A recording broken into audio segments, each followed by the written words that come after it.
Greetings, dear suckers. My name's Joe Bob, and I'm very peeved. And welcome back to Sunless Rewritten. We're not done with Kulakita just yet. Not by half, but we've reached the center of it. And we plucked a single apple, which we don't have anymore because we gave it to our cook for her hearty salad. What to do next, though? Well, obviously we're gonna offload that Zoop at the very least, and the machinist. Oh, I forgot to give that romantic literature to the light ship. Whatever, I'll do that too at some point. And yeah, there's the Kraken shoot, and whatever's going on in the Crying Heights, where they tell me I'm gonna die soon for reasons. Anyway, let's go.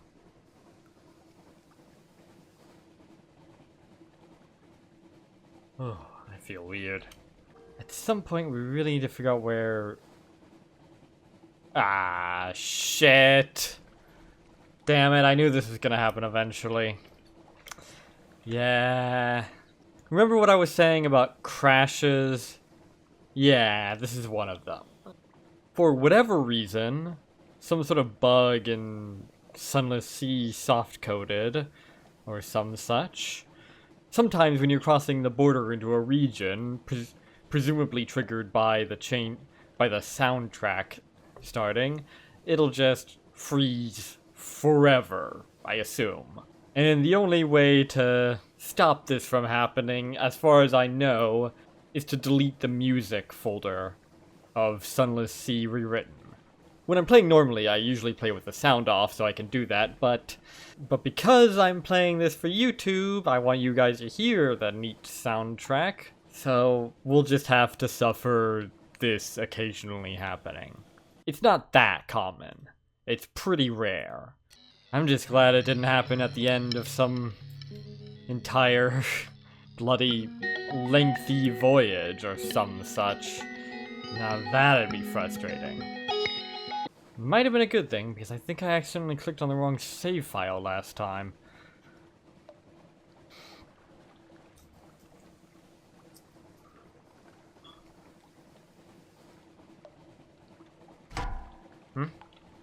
Oh. That's awkward.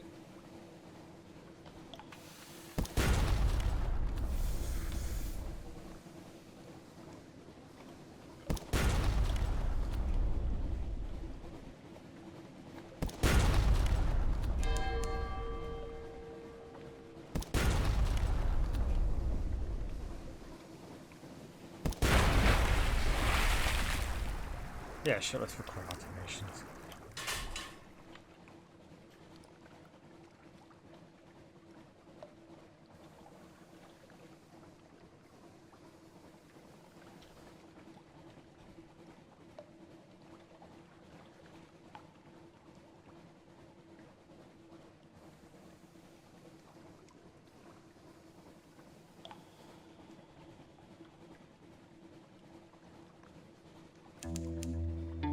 Oh god.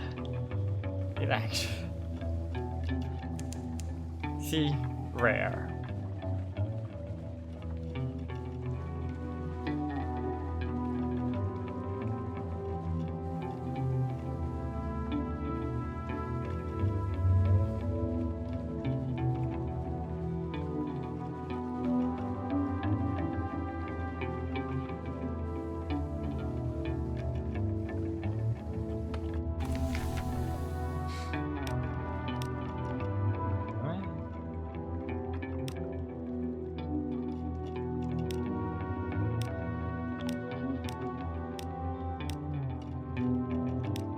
Oh, little present for the scholar. Right.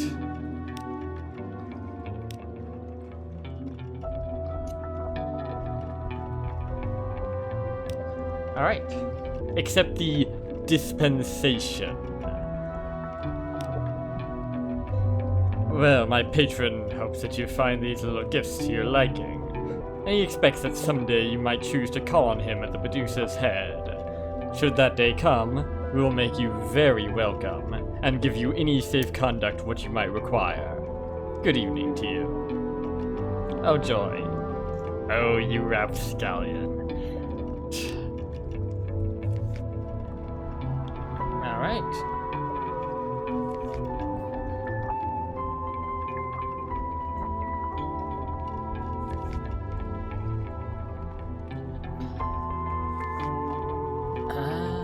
Let's see. And that and Whew. For a second I thought I accidentally gave him that. Ah, yes. Here we go. Oh! Oh-ho! Ah! A chief engineer! Exactly what I was missing. The Shadowed Servant. Good evening, you magnificent bastard. Marvelous evening. Simply the best evening. And speaking of the best... Welcome aboard. Ah, formalities, formalities. No need to assist me. My effects are already aboard. Whom does he really serve? You've got to get to the bottom of this. +9. Fucking A. Invite the Shadowed Servant to dine with you. You look forward to unraveling some of his hidden story. Invite him to dinner in the captain's quarters, with the finest stock from your supplies. A little on the nose. No, thank you. No, thank you. He feigns being flattered, but declines your invitation. You do not understand. That's never happened to me before. You do not know what he does aboard your ship most of the time, or what he would rather do than dine with you. Fragment of truth. Snoop in the Shadowed Servant's cabin. He's working with the engine for another hour. This is a good opportunity to find some answers. Apparently not.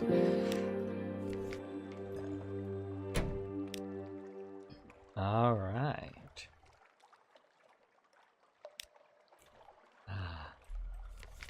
I should really be using these secrets to upgrade my stuff.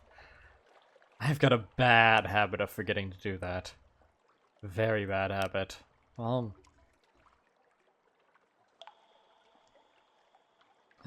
but which one?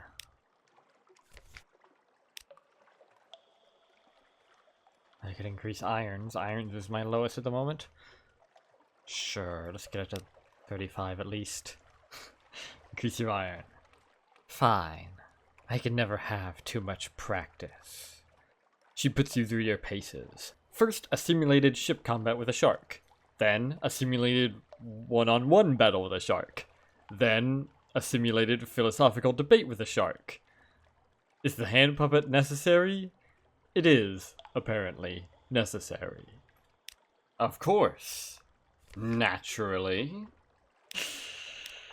I should probably use a secret on each of these just to see what they say. Increase your heights. Yeah, I know a few things about that. Pay up.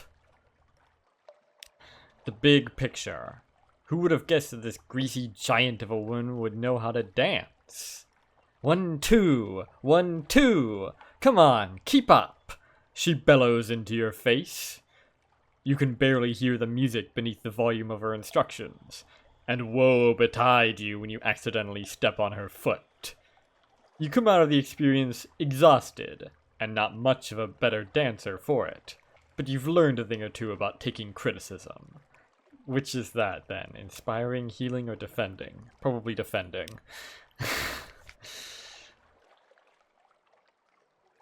Anyway. I can provide, and you can amuse. It doesn't make sense. The false light conceals much. That's all he says. As with all your interactions with the man, you're left with a mystery that makes your stomach churn. In trying to parse this one, at least, you do gain some small insight into how to better conceal yourself. Somehow, I guess. That's not to worry about it. Increase your hearts. I'm thinking of starting a book club. Do you have a favorite novel? Yes. Half-Life. Full life consequences. Semantic arguments. The meeting starts well, but it swiftly becomes clear that the naturalists... Gonna have to report that one. Knowledge of modern literature vastly eclipses your own. Worse, many of his interpretations differ from yours. You spend a fruitless hour arguing, but come away unable to counter his encyclopedic citations of older works. Same time next week? He offers calmly. That's probably defend as well. How about you? I'm telling you, I can't do a thing with these ingredients. Listen, here's what not to do. The better part of a crate of supplies is thrown out, only to be gathered by your hungry crew when the gourmet isn't looking. What remains can charitably be called a plate for one. Now that, he sniffs, is fine dining.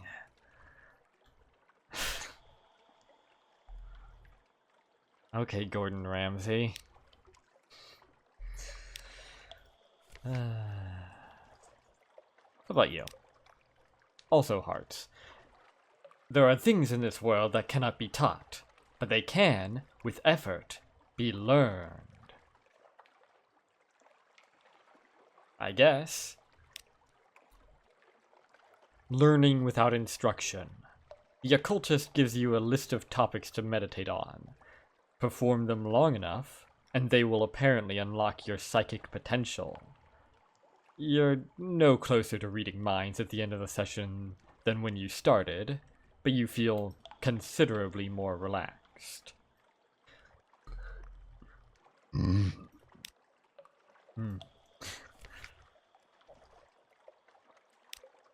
Ah, pages. Shame to lose my 39, but sure. Fancy a peek in my medical logs? It'll cost you. Eye-popping diagrams. Literally?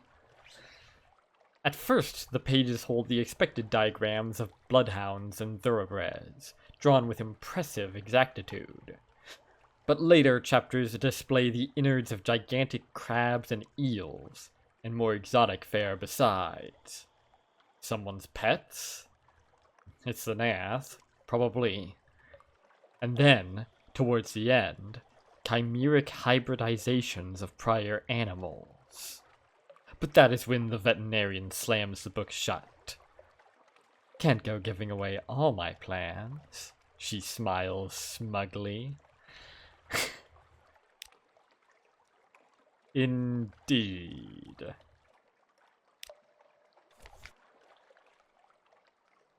I think that's everyone. No getting taught by Yor, sadly. Even though he is the man. I should put a few more into irons. Or pages. Pages is a little overrated. Indecision.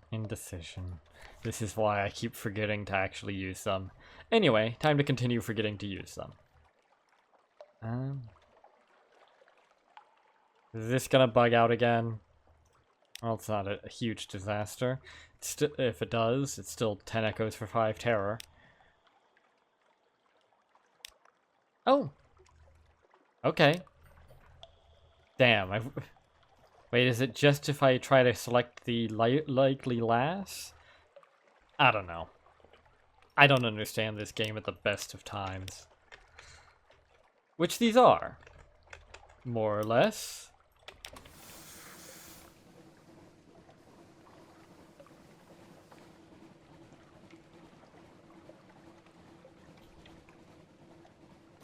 What I need is another thing of soup.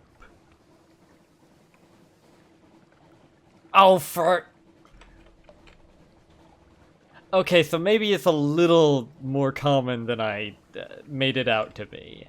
Oh well, it's not Sunless Rewritten's fault that they decided to hard code a ridiculous amount of things in this game, forcing them to rely on janky buggery in order to replace them. I mean, well, it might be Sunless Rewritten's fault by some strange stretch of the imagination, but I highly doubt it. I don't even know how it could be. Time travel, maybe? But I don't agree with the concept of time loops or any sort of consistency mechanics in time travel. Whew.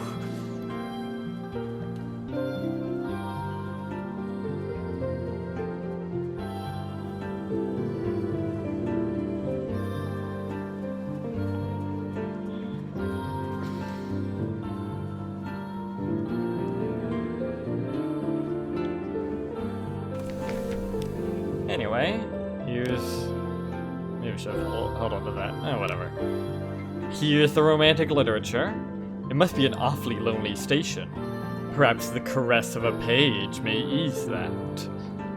Caress of a... sure. Thank you. It wasn't supposed to be like this. The operator gulps. They sent us out in pairs, you know. Your curiosity is piqued. But for now, the operator apparently wishes to be alone again.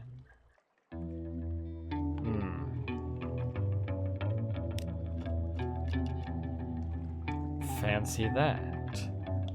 I think I figured that already, but what... so what happened to... well... Favors 4 doesn't seem to have unlocked anything. At the moment. We'll see what happens at favor 5. Oh! Ormond, right. Completely forgot that's a place. Completely... I went back and forth around this place so many times and just completely missed this place.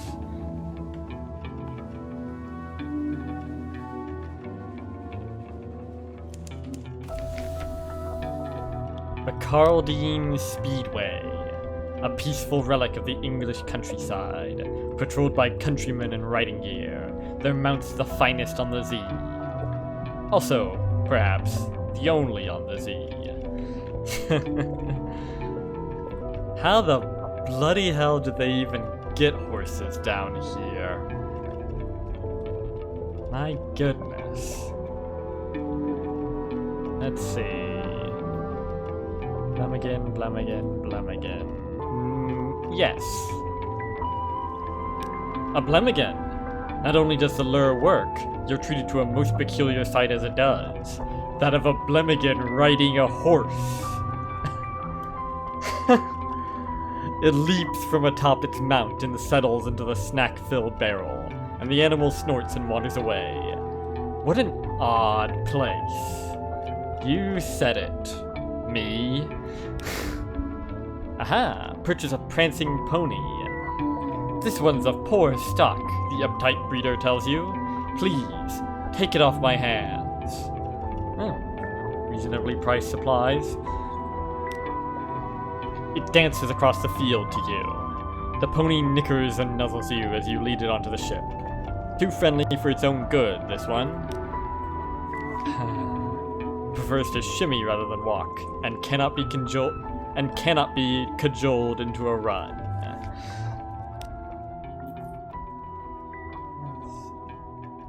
What do the horsemen have to say for themselves? That's a rather dramatic way to phrase it. Four-legged friends. They travel everywhere on horseback here, despite the island's small size. You've yet to see anyone on foot, even indoors. A drunk wobbles out of a bar atop an equally drunk horse. A flock of children pass by on ponies. At the dock, a mounted fisherman struggles to make his oars reach the water. Gotta give him his exercise, don't I? He shrugs when pressed. The horse. The best mode of transportation on the Z. After the boat. Far after the boat. Clip-clops all around. What a daft place. Why is there just a random island where everyone's constantly on horseback in the Enter Z? Your guess is as good as mine. I know very little about this place. It's just one of those places, you know? Well, maybe you don't.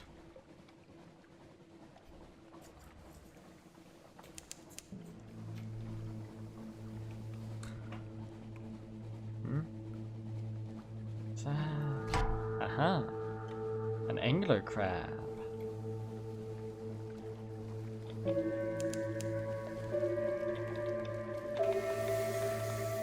You can only get one crab heart for the salad, sadly.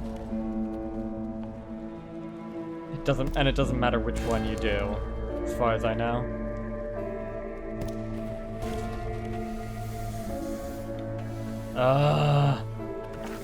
These stupid submerging bastards.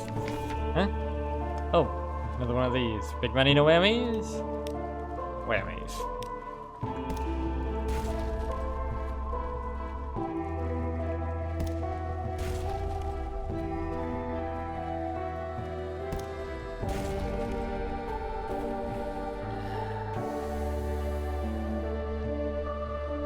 At least it doesn't run away while it's submerged. Charge! Death. Here we go. There's good eating on that, the noxious butcher grunts. Heart obtained. The butcher's cleaver rises and falls with rather the opposite of mechanical precision.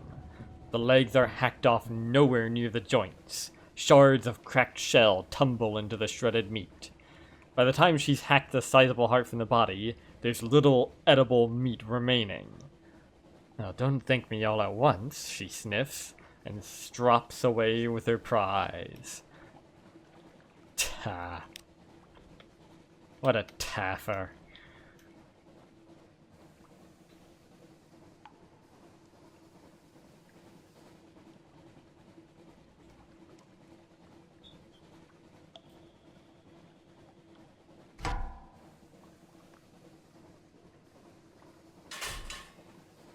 Shogunite light tanker, I could take him. But I think that's... But given that it's a civilian vessel, I could probably wind up getting suspicion for that. Unless it's gonna attack me. What the heck?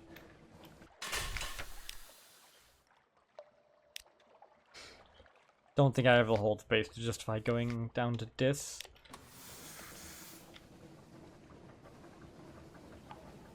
Although I will one day fix that, and not just by getting a new ship either. Oh no, there are other... Well, you'll see.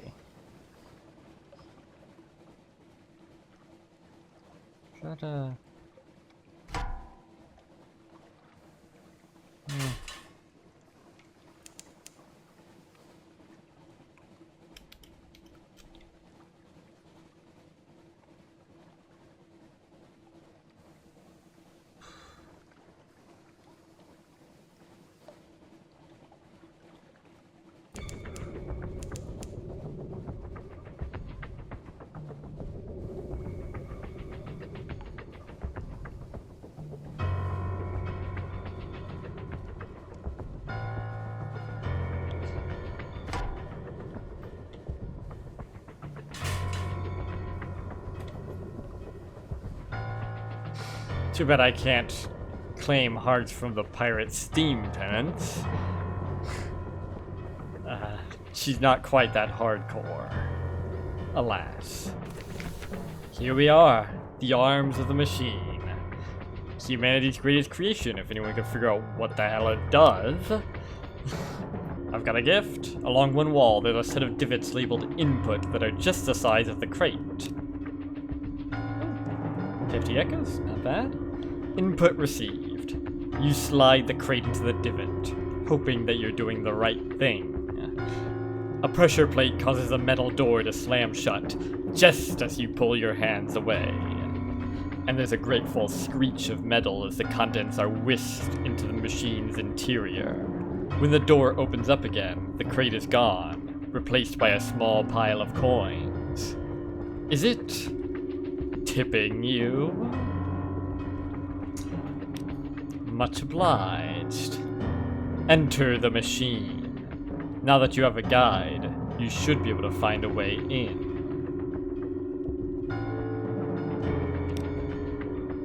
A way in. She walks confidently up to the main entrance.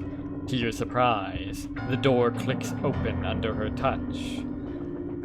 Simple as that, she whispers, letting out a satisfied hum. Follow me. Whatever you do, don't stray from the red path. Ominous. The machine. Intake maw. When am I gonna finally find the intake paw? The entrance to the machine drops away almost immediately into a seemingly bottomless pit, lined with spike-covered cylinders that roll constantly inward. A path surrounds it. There is no guardrail. That would be a serious health and safety concern for a factory that intends to see humans operating within it.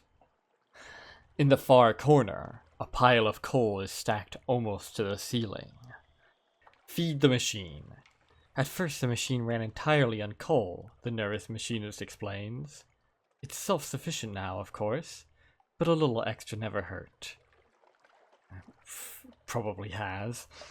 Give it a scoop to show you're friendly. I should have put more points into hearts. Oh well. Oh joy.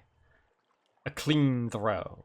With expert ease, you fling your spade and send a shovel full of coal scattering down to the pit.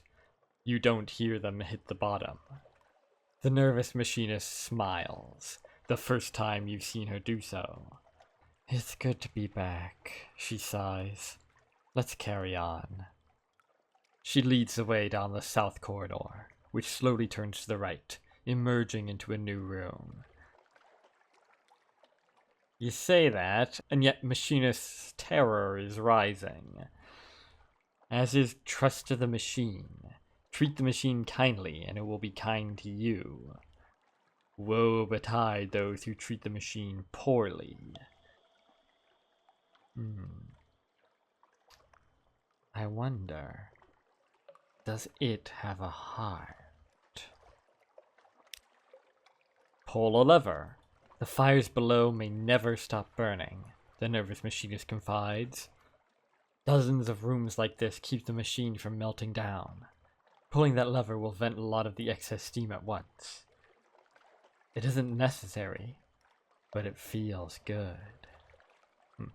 The machine. Steam vents. This room is stiflingly hot. Pipes and vents of all sizes spiral skyward, either opening here or continuing on to an external chimney. Columns of tubes split and spiral like veins, whistling with its contents. The puffs of hot, damp air on your skin almost convince you that some great beast is breathing on you. Maybe it is. Doorways to the north and east, both marked with red paint, and to the south, without. Pull a lever. The fires below may never stop burning, the nervous machinist confides.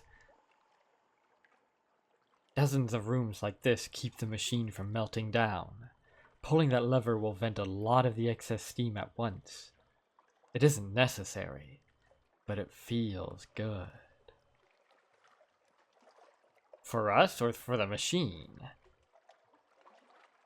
I'm not certain I want to pull the machine's lever to make it feel good.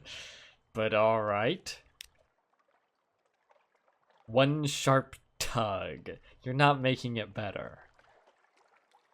As the lever descends, a vent in the center of the room, irises open, and a plume of scalding steam streams skyward. The building around you groans. In satisfaction? The nervous machinist moans alongside it, putting her hand on the wall. It enjoyed that, I think. I know I did. Shall we continue?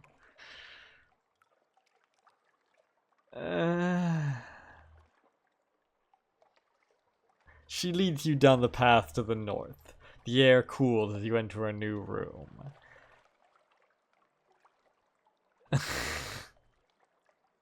There's something very perverse about all of these proceedings. Something distinctly perverse. The machine. Control room.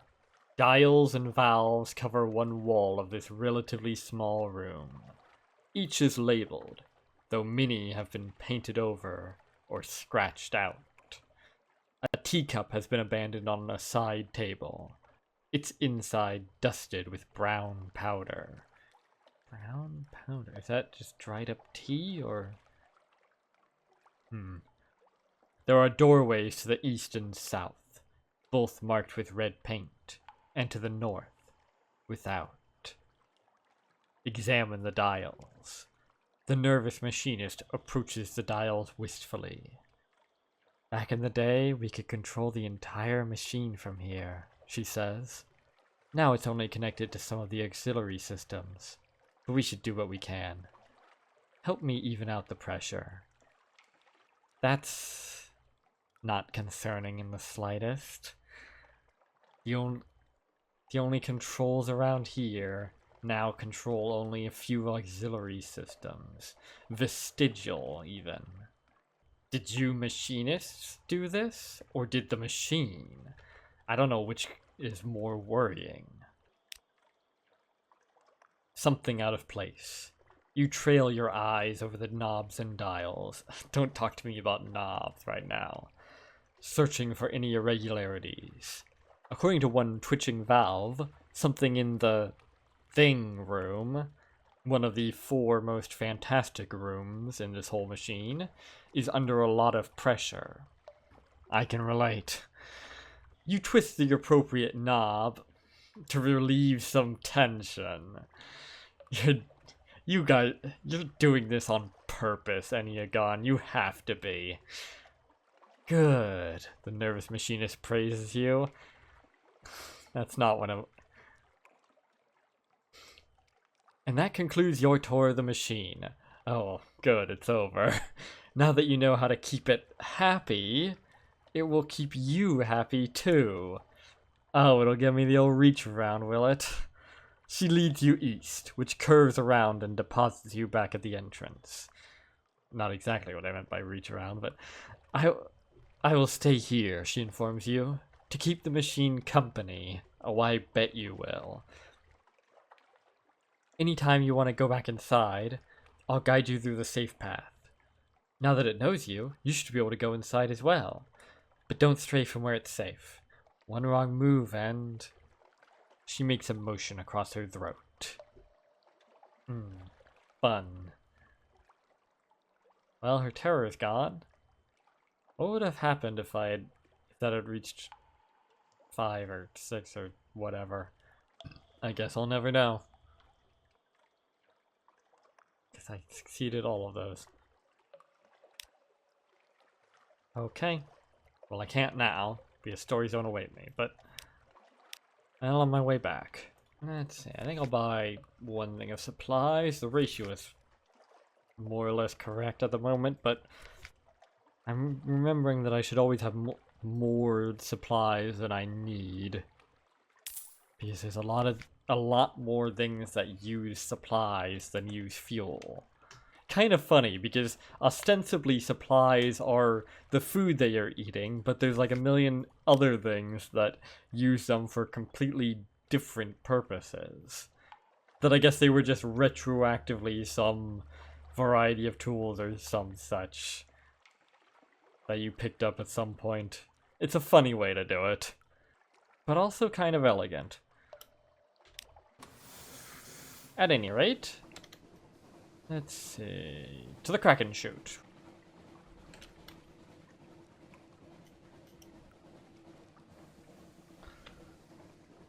Let's see.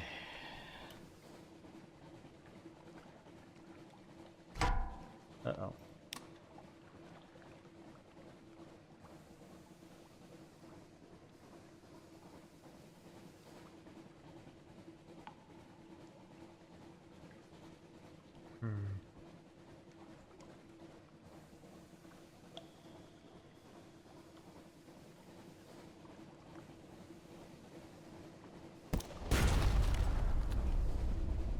Gotcha.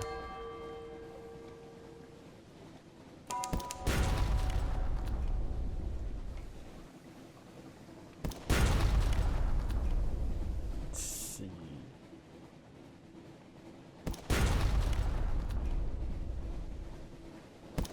Ah, piss. Bit early.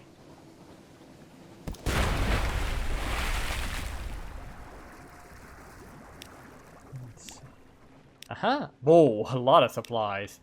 Maybe I shouldn't... Okay, now I'm thinking I shouldn't have traded that fuel for those supplies. Well. Not gonna run out anytime soon, that's for sure.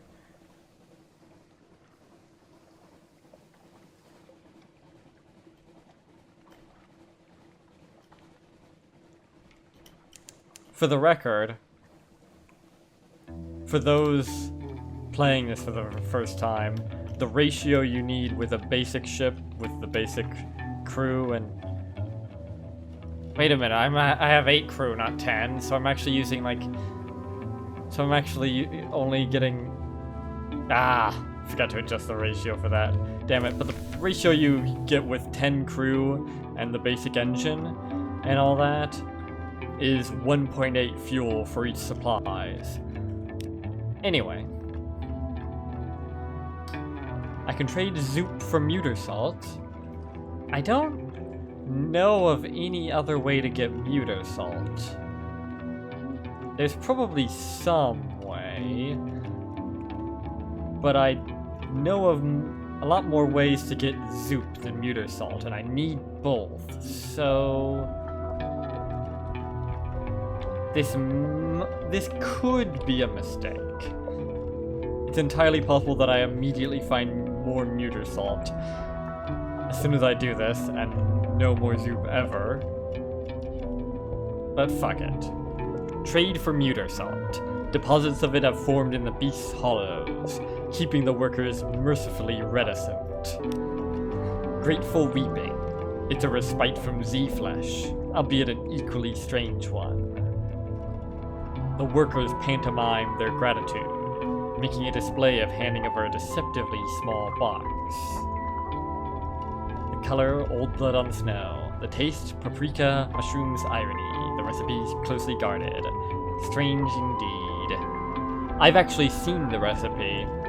I've made a very rough recreation of it. It's pretty alright, but probably not a patch on what it actually is like. Muter Salt, speaking of, tastes like clean air and crystallized ginger.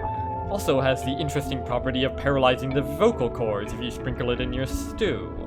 Hence, Muter Salt.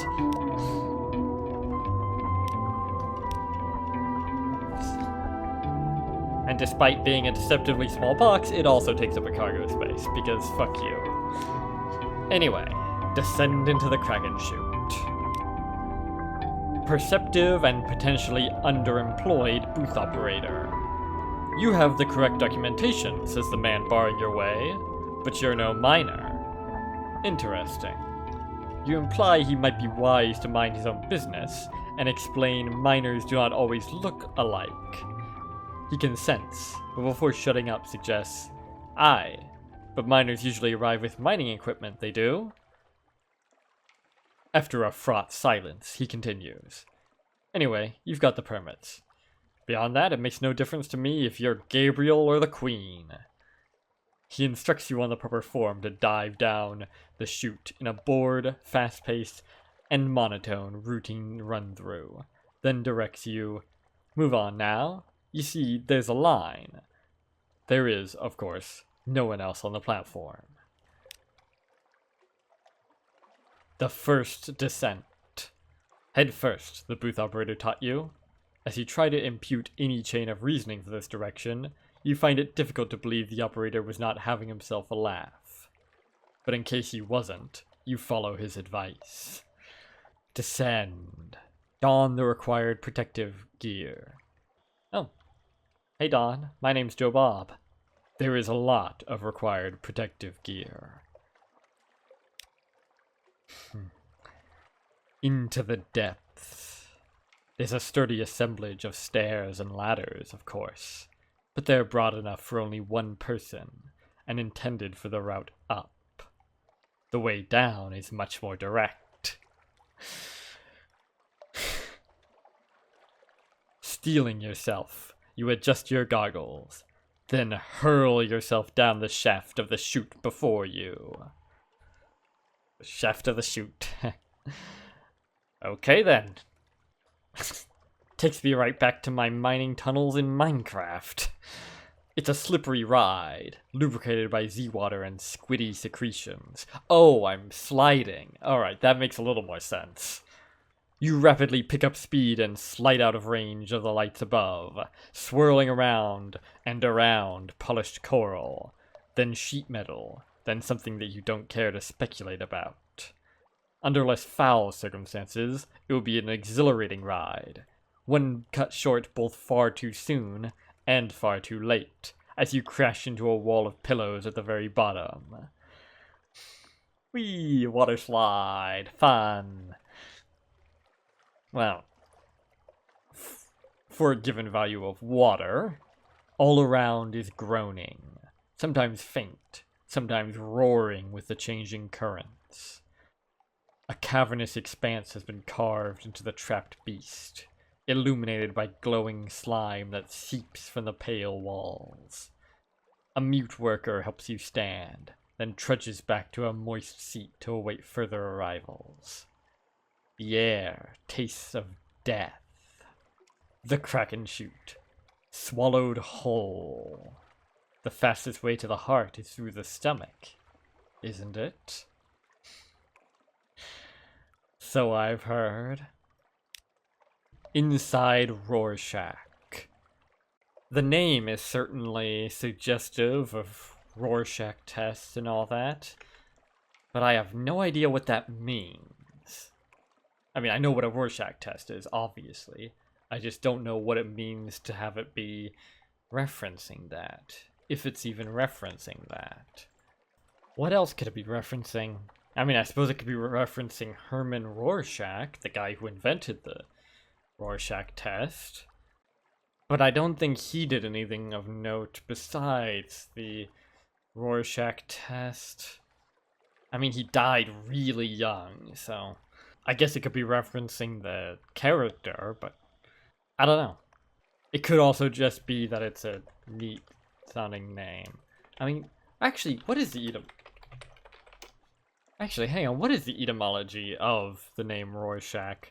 It's annoyingly difficult to actually find anything about the name's etymology, because everything sends me to stupid, useless stuff, but it seems like the name Rorschach derives from Old High German components meaning reedy grove or something along those lines. Or possibly the reedy shore? Or lakeside reeds, or something along those lines. So, if we assume it means lakeside reeds, well, the Untersee, I think, is technically an underground lake, not a true sea. And reeds refers to a plant, but also a wind instrument made out of the plant. So then I still don't really know how that adds up, honestly. All I know about reeds that might be relevant is that sometimes they obstruct boats.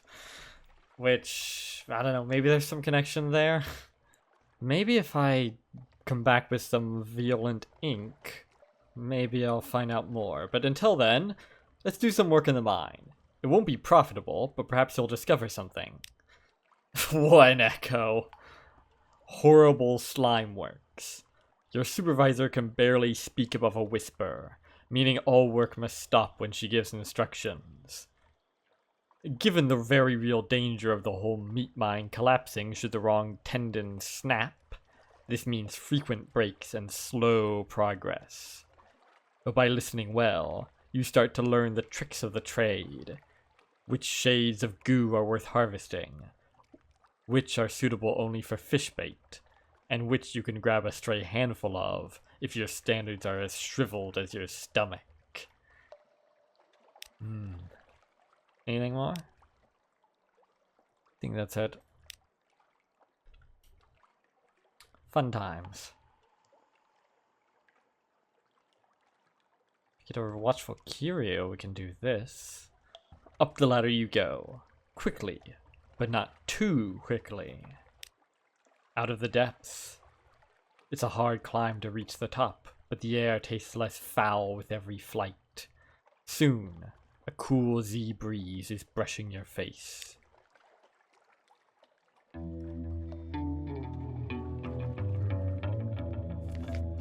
can get yet more supplies if I want.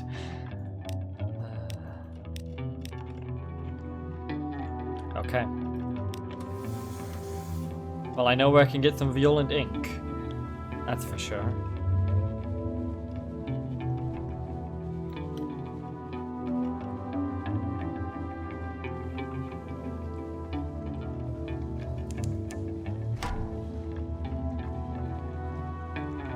Burn the sides.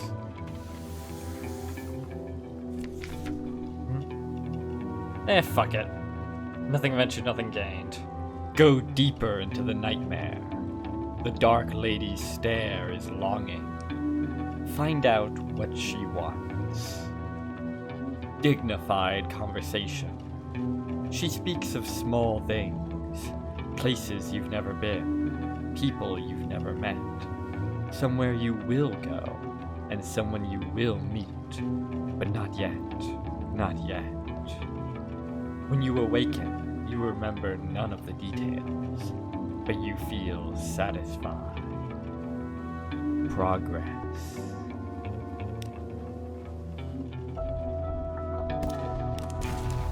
And if I know anything about Sunless Sea, nothing ventured, nothing lost isn't similarly true. But at any rate,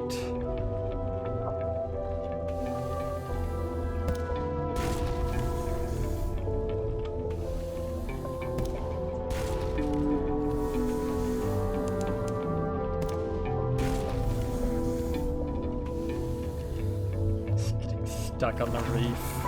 Oh, have you gotten yourself unstuck? Nope, you've gotten yourself stuck right again. My goodness, you're daft. Oh, have you gotten yourself unstuck? I do believe you have. Congrats, and you're submerged. God damn it.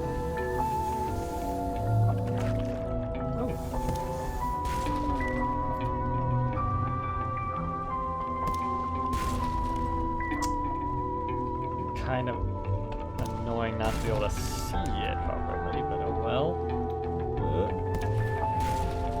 We're heading into a fog.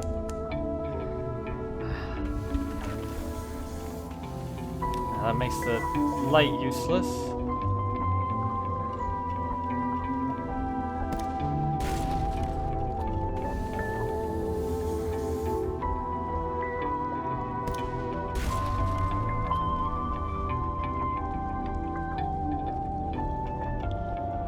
Uh-oh. Haha! Eat shit. This is what spacing is all about. Spacing, the name of the game. Good old Sunless spacing, my favorite spacing game. Anyway. You've destroyed a Burnside. Luckily it floats. For now. Harvest its heart. The noxious butcher presses her ear to the side of the flesh as it's netted aboard. Perfect, she nods. Got it right there. Heart obtained. The butcher eviscerates the catch in her usual, careless manner, leaving unusable scraps in her wake as she hacks into the overgrown fish's side. What she eventually pulls out of the assuredly dead creature is a still beating heart, steadily pumping in and out, even completely severed from its source. Curiouser and curiouser. This is a lively one, she sniffs. If it's still going by tomorrow, I'll have to put on my stumping boots. Please don't. I don't want to have to get you another one. Anyway, we've got some stuff to do in the Crying Heights, but I think I'll come right back to Crack and Shoot as soon as I got that Violent Ink, and screw efficiency. I want to get that done before the end of this episode, which is like 10 minutes ago.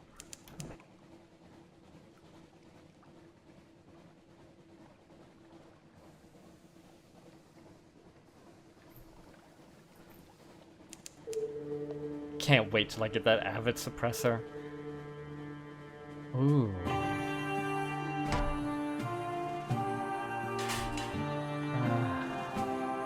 Do I greed? Yeah, I greed. Always greed. Blue Prophets, nasty buggers. But I think I can handle them. Unless they're gonna run away. Jesus, I can't even fucking catch them. Okay, fine. Be that way. Oh, of course they're coming by as soon as I... Whatever.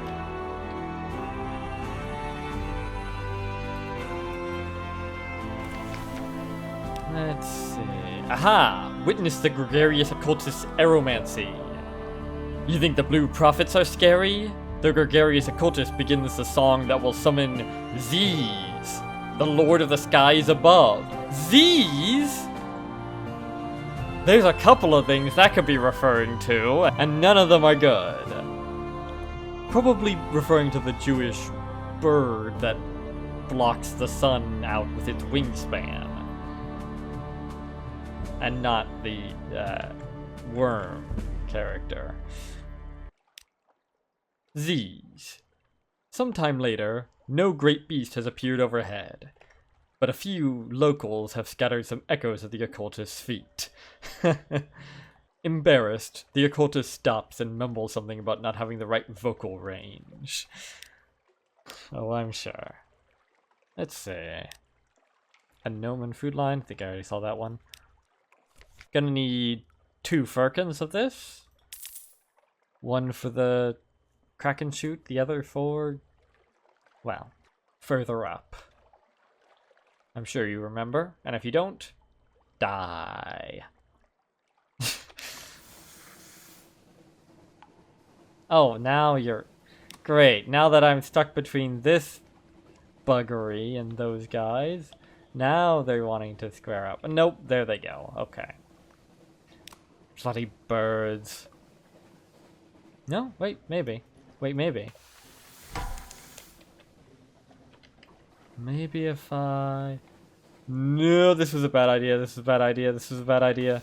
Run away! Run away!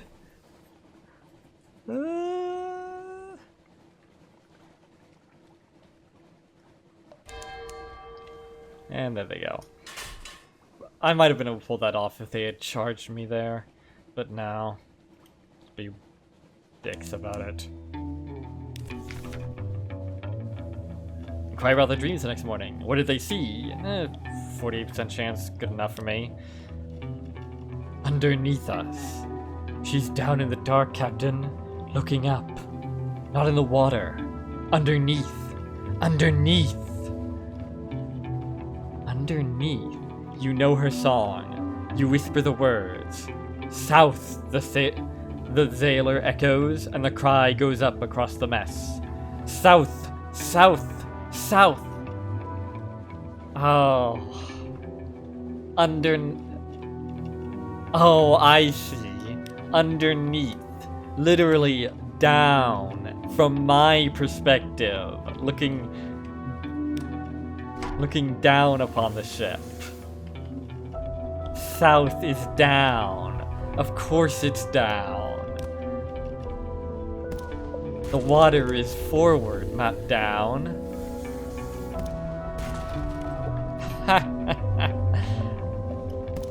Funny. Ha! Gotcha.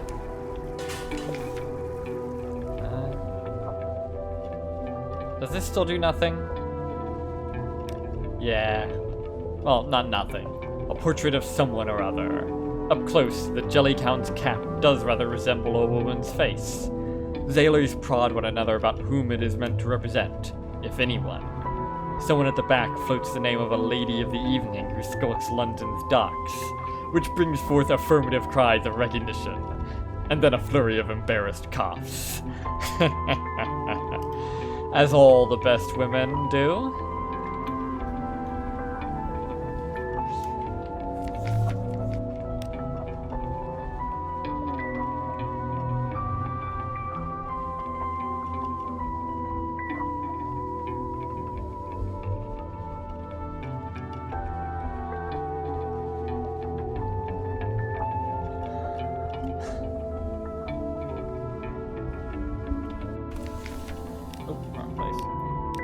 I wish that wasn't above this, but I don't think there's much they can do about that.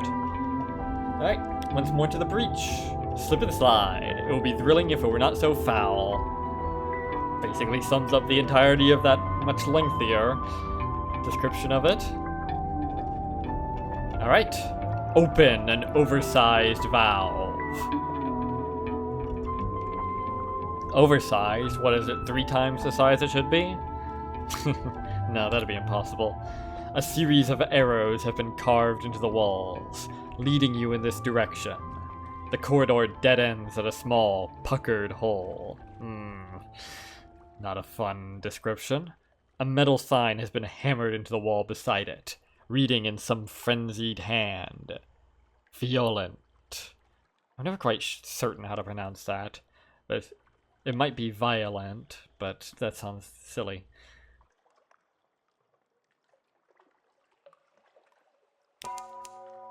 A deep Z vision. As you smear some of the violent ink on the wall, the tough muscles of the valve begin to soften and recede. Encouraged, you pour on more. Then, you are no longer yourself. You are a vastness, adrift in something even larger. Currents move to follow you as you expel water, jetting your impossible bulk through the cold. Impossible colors drift before your unfocused eyes, and in the corners of your vision, you see tentacles. Your tentacles. You are Rorschach. The vision fades, and you are yourself again. The tunnel before you is now open. Ahead, you can see flickering light and hear shouting.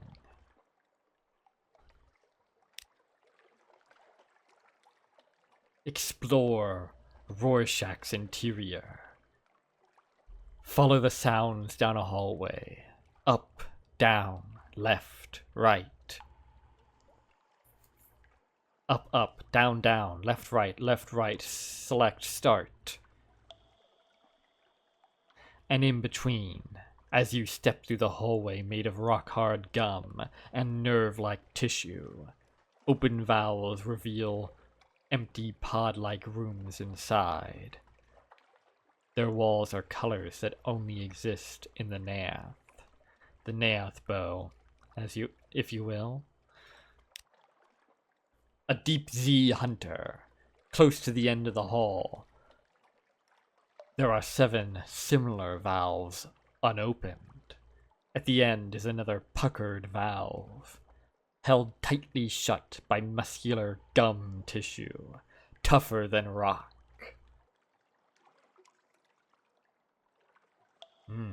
7 is, as ever, the number. A wizened Z-man, with the look that can only be earned by a lifetime Zailing, stands by the closed portal. The Zailer is inspecting it, and you imagine, based on his tent and setup, that he's been doing so for some time. The Zailer glances in your direction, then pointedly looks away and yells to himself again. He paces on one peg leg by the beak, deep in thought and strategizing. Engage an officer, the Deep Z Hunter. The Z-Man is loath to acknowledge you at first, but after an hour of pacing and cursing, he finally opens up to you. Well, it all started with my mother, who was a terrible drunk and... Oh, no. Wrong kind of opening up. No, you can understand my confusion given the name. Quest for the core. The heart, if you will. The stories say that in Rorschach's belly lie every wreck he ever swallowed. The hunter confides in you between swigs of wine. Colors are the key. They got me this far. But the only way through this last wall, it has to be the colors of the Nath bow. My goodness, he's been at Z a bit too long. Oh, you've heard of those. The colors that can only be found in the Nath. Gant, Virik, Pelican. Not those, you fool. The Nath bow, found only under the Z's waves. Oh, in the Unter Z. Right. He scowls at you, then grins. You're lucky that I'm old now, and need help on this last leg of my journey. Help me through this wall, and we'll split what lies on the other side. What say ye? Yes. Deep Z Hunter, prize within reach. He now turns to you. For a moment, I thought that prize was spelled with an S. Heedlessly hunt the heart. Sure. Good way to spend an afternoon. Alright.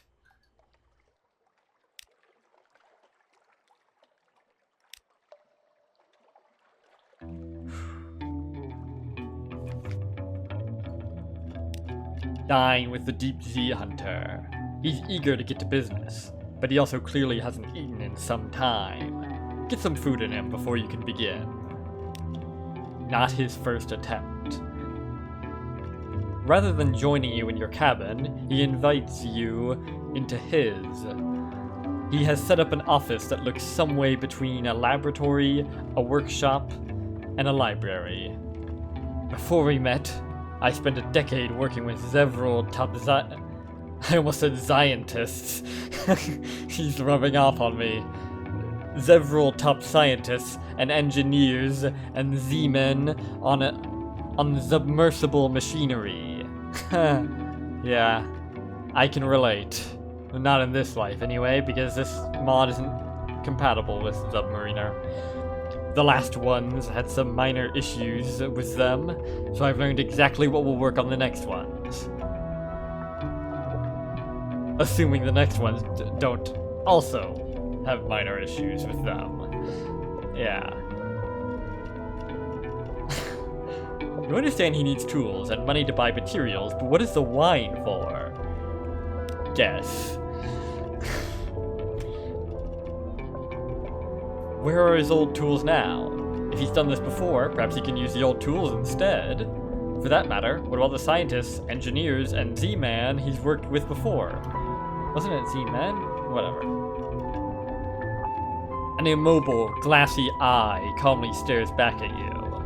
He begins talking at length about how the next versions of the tools and contraptions will be superior. You pause, waiting minutes for him to answer your original question. but it becomes clear to you that if he remembers your question, he is willing to wait longer than you are for one of you to flinch and speak. A man with a plan. But not any scientists, engineers, Z-men, or old tools. That tells a story, now doesn't it? Increase your mirrors. You'll need practice if we're to get this done. View through a diving helmet. You suit up and attempt to circumnavigate the ship. It's hard to breathe, and harder to see, but you stick with it, because you know that actually diving with it will be worse by far. Indeed. I know a little about that. Not the most fun of times, I'll tell you that. Okay.